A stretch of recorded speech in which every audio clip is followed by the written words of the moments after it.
On a hillside in Barbados, a boy of maybe 14 is feeding cane into a set of iron rollers, and he is falling asleep on his feet. He has been awake for nearly 2 days. This is the part the plantation owners understood and planned for. A man beside him holds a hatchet, not to cut cane, but to cut off the boy's arm the instant it is dragged between the rollers. Because a dead worker is cheaper than a stopped mill. That hatchet was standard equipment. It hung on the wall of the boiling house the way a fire extinguisher hangs in a kitchen today. Think about that for a second. Somebody looked at a machine that crushed plants and decided the sensible precaution was an amputation tool. That was the true price of sweetness. And for almost 400 years, nobody stirring their tea could see it. You have eaten this substance your entire life. It is in your coffee, your bread, your ketchup, your children's cereal, the birthday cake photographed at every party you have ever attended. It is the most ordinary thing in your kitchen, and it is soaked all the way through in more human suffering than almost any object you will ever touch. But the story of sugar does not begin in Barbados, and it does not begin with slavery. It begins thousands of years earlier, in a swampy jungle on the far side of the world, with a tall grass that no one thought to eat. You have to understand what sugar cane actually is. It is a giant grass, related to bamboo, and it grew wild in the islands of New Guinea somewhere around 8 to 10,000 years ago. The people there did something simple and human with it. They cut it and they chewed it, and they tasted a sweetness that in the natural world is almost impossible to find. Honey was rare and guarded by bees. Ripe fruit lasted days. But here was a stalk you could snap open and suck, and it flooded your mouth with something the human brain is hardwired to crave. They chewed cane at feasts. They chewed it in rituals. They planted it in their gardens as a treasure. And here is the thing they were doing without any word for it. They were domesticating one of the most powerful and dangerous plants in human history. They had no chemistry. They did not know what sucrose was. They could not have told you that the craving in their own skulls was a survival instinct meant to find scarce calories in a hungry world. But they were breeding that grass, generation after generation, selecting the sweetest stalks, making it richer and juicier than anything nature had produced on its own. They were doing the science without the words for it, and the plant they perfected would one day cross the entire planet and rewrite the map of human bondage. Because chewing cane is not sugar. Sugar, the crystal, the powder, the thing you can store and ship and hoard and tax, required a leap of genius that happened somewhere else entirely. That leap happened in India. Sometime before 500 BC, people in the Indian subcontinent worked out how to do something extraordinary. They took the juice of the cane and they boiled it down and they cooled it, and they discovered that if you did this correctly, the sweetness would crystallize. It would turn into solid grains you could dry and keep. The Sanskrit word for these grains was sharkara, meaning gravel or grit. And that word is the ancestor of the word you use today. When you say sugar, you are speaking a fragment of ancient Sanskrit. When you say candy, you are echoing the Sanskrit khanda, a piece of crystallized sugar. This changed everything because a crystal is portable. A crystal is wealth. You cannot ship a chewed stalk across an ocean, but you can ship a sack of glittering grit anywhere in the world, and it will not spoil. The Indians had turned a perishable plant into money. And when the armies of Alexander the Great pushed into India around 327 BC, one of his commanders reported back something that stunned the Greek world. He described a reed that produced honey without any bees. Think about how strange that sentence would sound to someone who had only ever known honey as the work of insects. Honey without bees, a plant that wept sweetness. To the Mediterranean world, this was almost magic. And here's the reversal that nobody expects. For most of its early life in the West, sugar was not food, it was medicine. When sugar finally trickled into the Islamic world and then into Europe, it arrived not on the dinner table, but in the apothecary, in the pharmacy, locked away with the rare drugs. Arab physicians who inherited and expanded the science of refining cane prescribed it for fevers, for coughs, for stomach ailments, for a weak heart. Medieval European doctors did the same. There is a phrase that survives from that era, like an apothecary without sugar, meaning someone utterly helpless, missing the one essential thing. Sugar was the essential thing. It was measured out in tiny quantities by specialists for the sick and the wealthy. For centuries in Europe, sugar was so rare and so expensive, it was treated as a spice, kept under lock and key alongside pepper and cinnamon, a luxury that only kings and the very rich could afford. It was displayed, not eaten. Wealthy hosts commissioned elaborate sculptures made entirely of hardened sugar, castles, ships, animals, entire scenes called subtleties, set on the banquet table purely to announce how obscenely rich the host was. Imagine setting a solid gold statue in the middle of your dinner. That is what a sugar sculpture meant. It was a way of eating money in front of your guests. And there was a darker edge to this even then, because Europeans loved white sugar, the whitest and most refined they could get. And getting it that white took punishing labor. The obsession with purity, with whiteness, with a flawless product. It was there from the beginning, and it would shape everything that came after. The problem was supply. Europe was mad for sugar and could barely get any. Cane needs heat and water and enormous amounts of land and labor. It will not grow in the cold. And so the crop began a long march westward, following the sun and the coast, from India to Persia, from Persia into the Mediterranean, to Cyprus, to Sicily, to the Muslim kingdoms of southern Spain. And everywhere it went, one grim fact traveled with it.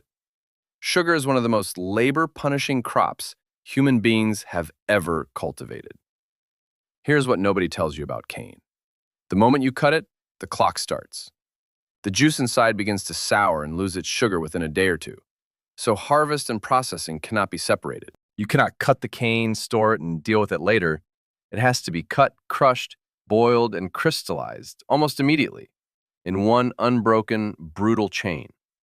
That means during harvest season, the mills run day and night without stopping, and the people feeding them work until they collapse. The plant itself demands a kind of round-the-clock industrialized labor centuries before factories existed. Sugar didn't wait for the Industrial Revolution.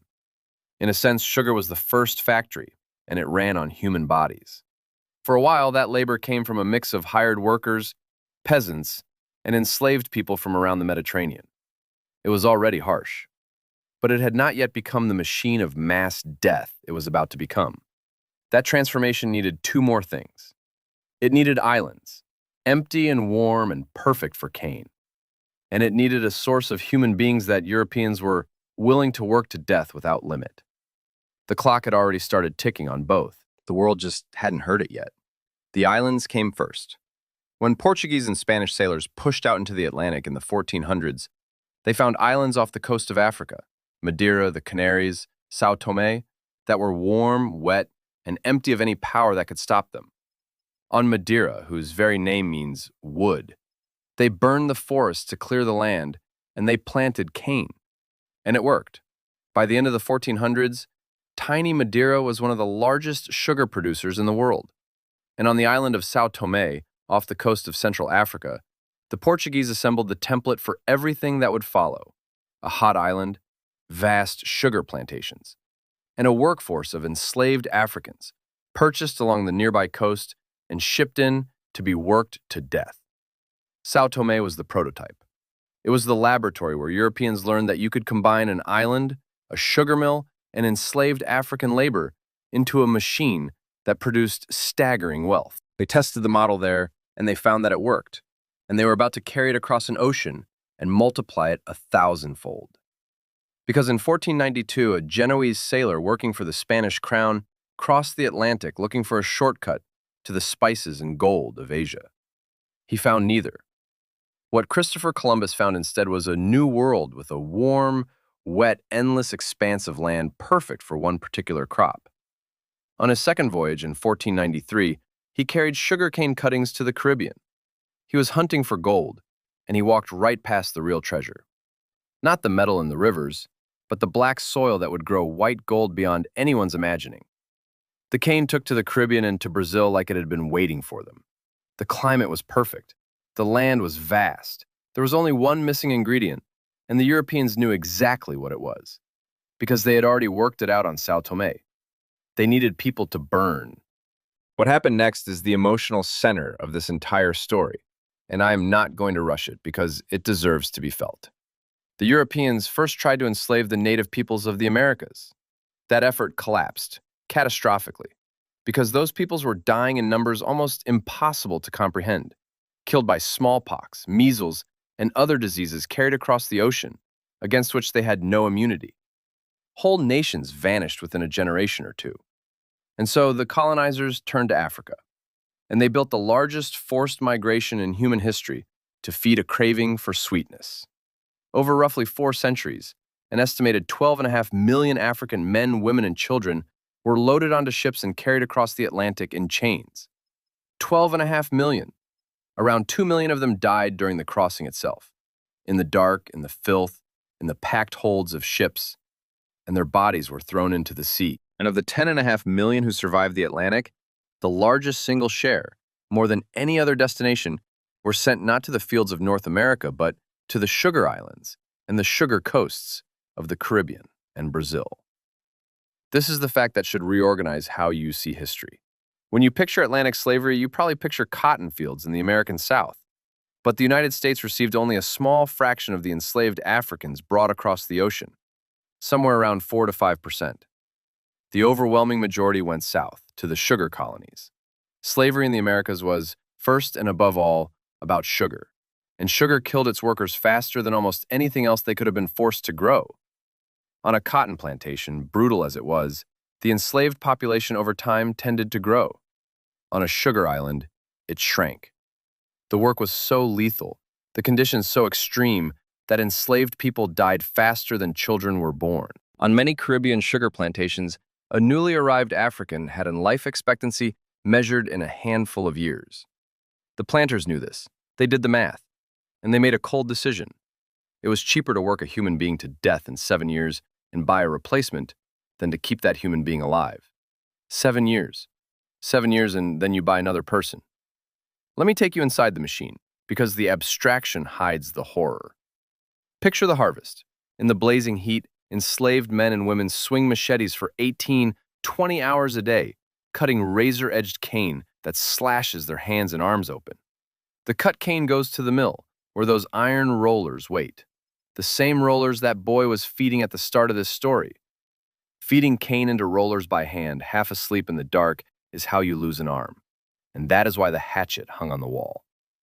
Then comes the boiling house, and the boiling house was hell. Enormous copper kettles of cane juice boiled at furnace temperatures, and enslaved workers ladled the scalding molten liquid from one kettle to the next, hour after hour, in air so hot and thick it could kill. A splash of that boiling sugar syrup did not merely burn. It stuck to the skin and kept burning like napalm, and it maimed and killed. This went on all night, because the cane could not wait. The mills of the Caribbean glowed in the dark, and the people inside them were being consumed to make the crystal that sweetened Europe's tea. This is the part that should make you angry. Not sad, angry. Because none of this was a natural disaster. Nobody was forced to build it. Every rolling mill, every hatchet on the wall, every boiling kettle, every 7-year replacement cycle was a choice, made by specific people, written down in ledgers, and defended in polite drawing rooms an ocean away by men who called themselves Christians and gentlemen.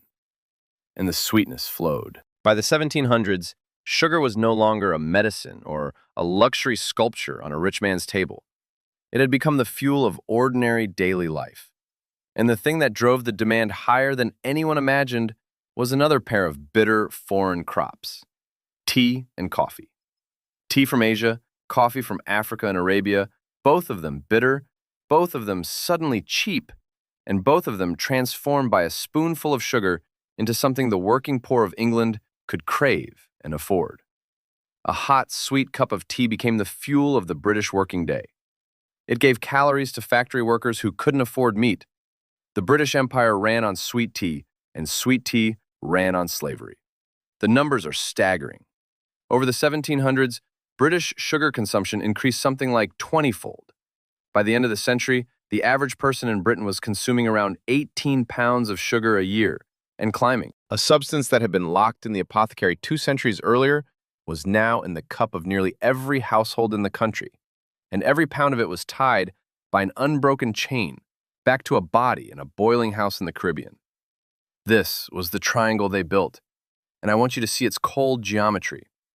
Ships left Europe loaded with manufactured goods: guns, cloth, iron, rum. They sailed to the coast of West Africa and traded those goods for human beings. They carried those human beings across the Atlantic, the crossing where 2 million died, and sold the survivors in the sugar colonies. Then they filled the same ships with sugar, molasses, and rum and sailed home to Europe to sell it at enormous profit.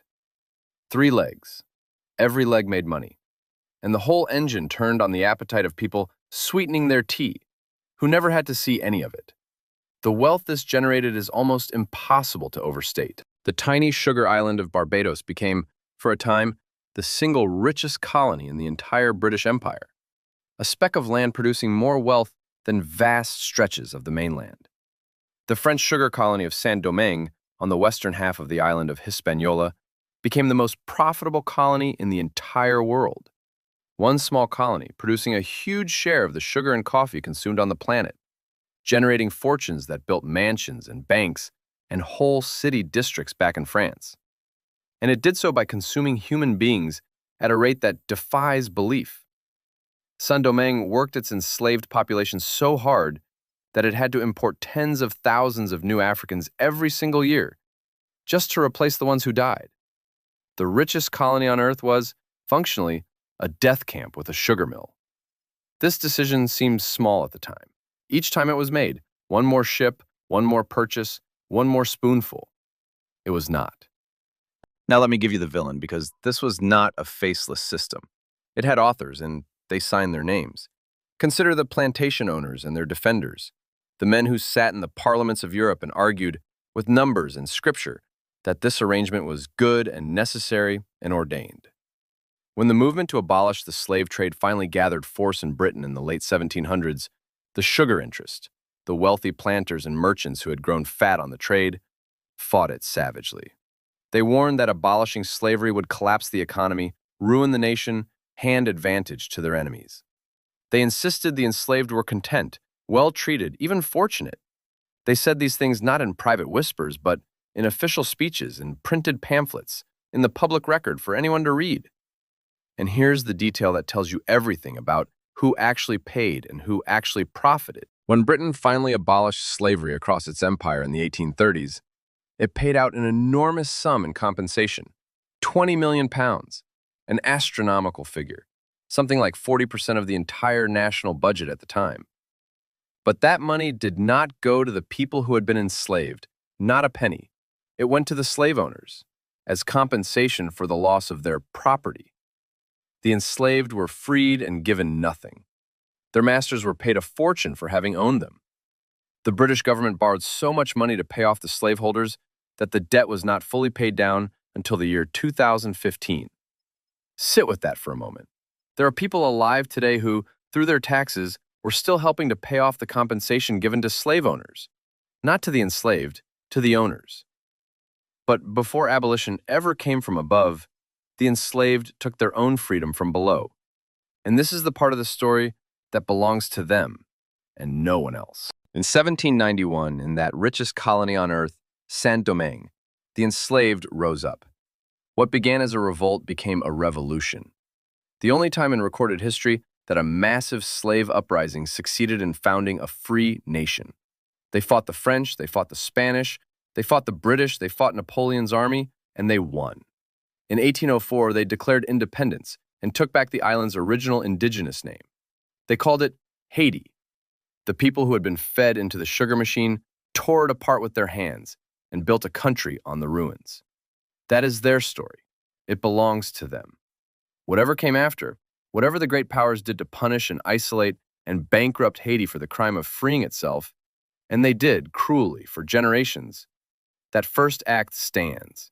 The sugar workers overthrew the most profitable colony in the world. So the next time someone tells you that history is made by kings and generals, remember that the wealthiest colony on the planet was undone by the very people its owners had reduced to a line in a ledger.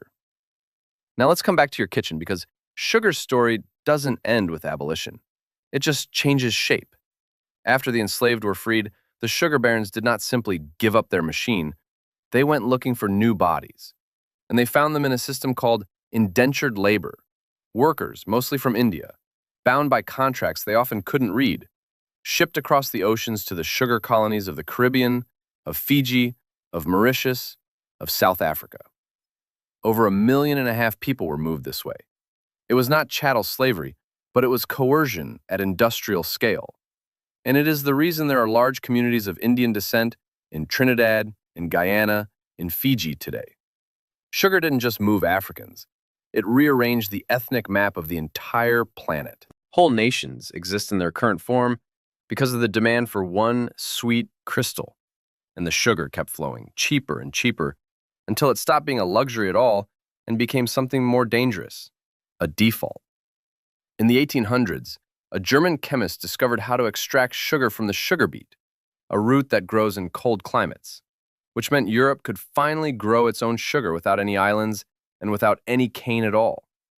Production exploded. Prices collapsed. And sugar went from something an adult consumed by the pound to something poured into everything, everywhere, in quantities that would have staggered a medieval king. Here are the facts that should make you put your cup down. The average American today consumes somewhere around 60 pounds of added sugar a year, and by some measures, counting all sources, far more. 60 pounds. That boiling house killed people to produce what your household now throws away. Sugar, or its derivatives, is now hidden in an estimated majority of packaged foods on the supermarket shelf, including foods you would never think of as sweet: bread, crackers, pasta sauce, salad dressing, cured meat.